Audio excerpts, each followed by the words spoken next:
Léon, expert en dentition féline, au rapport.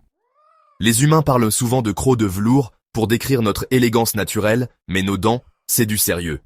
Nous sommes des prédateurs, même si certains d'entre nous, genre ronron, préfèrent de chasser les coussins. Laisse-moi t'expliquer tout ce qu'il faut savoir sur notre dentition. Combien de dents avons-nous? À la naissance?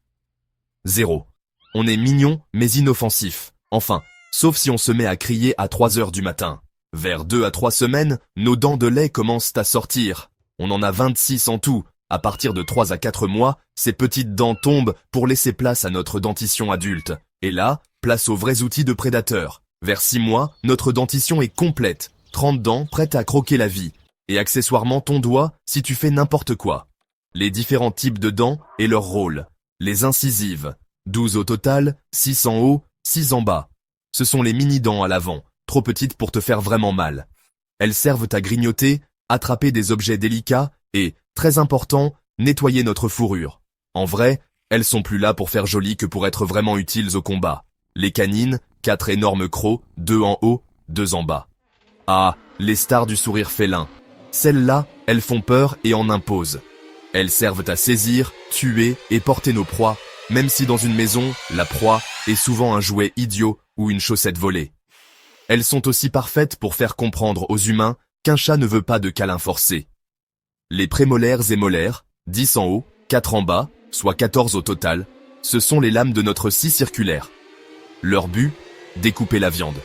Contrairement à vous, pauvres humains mastiquant en rond, nous ne faisons que déchiqueter. Pas de mouvements latéraux, on découpe et on avale. Voilà pourquoi on laisse parfois des bouts de croquettes dans la gamelle. On ne mâche pas toujours bien, on est des carnivores, pas des ruminants. Perte des dents. Faut-il paniquer? Chez les chatons, c'est normal. Elles tombent, et parfois, les humains ne les voient du même pas. Parce qu'on les avale sans s'en rendre compte. Oups.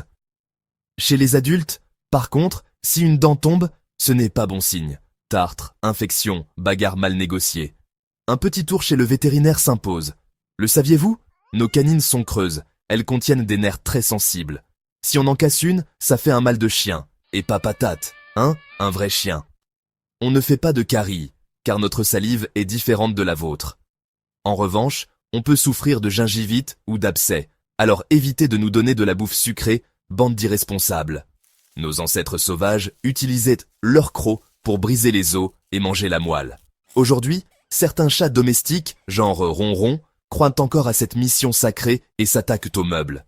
On a une mâchoire surpuissante. Quand on mord, on peut exercer une pression de 50 à 70 kg par centimètre carré. C'est pas un crocodile, mais c'est suffisant pour faire comprendre à un humain qu'il a mal choisi son moment pour nous embêter. Comment prendre soin de nos précieuses dents? Nous forcer à manger des croquettes adaptées au lieu de nous donner uniquement de la pâtée, même si on préférerait l'inverse. Certains humains brossent les dents de leurs chats. Bonne chance à eux. Si tu veux tenter, prends une brosse spéciale et un dentifrice sans fluor. Mais prépare-toi à être griffé. Les vétérinaires peuvent nous faire un détartrage, mais honnêtement, moi, je préfère garder mes dents sales plutôt que de voir un type en blouse blanche m'endormir. Conclusion, respecte nos crocs. Nos dents, c'est notre fierté, notre arme, notre outil de survie, et surtout, un bon moyen d'obtenir de l'espace personnel quand on en a marre des câlins. Alors, maintenant que tu es éclairé, arrête d'essayer de regarder dans ma bouche, et donne-moi plutôt un carton ou dormir.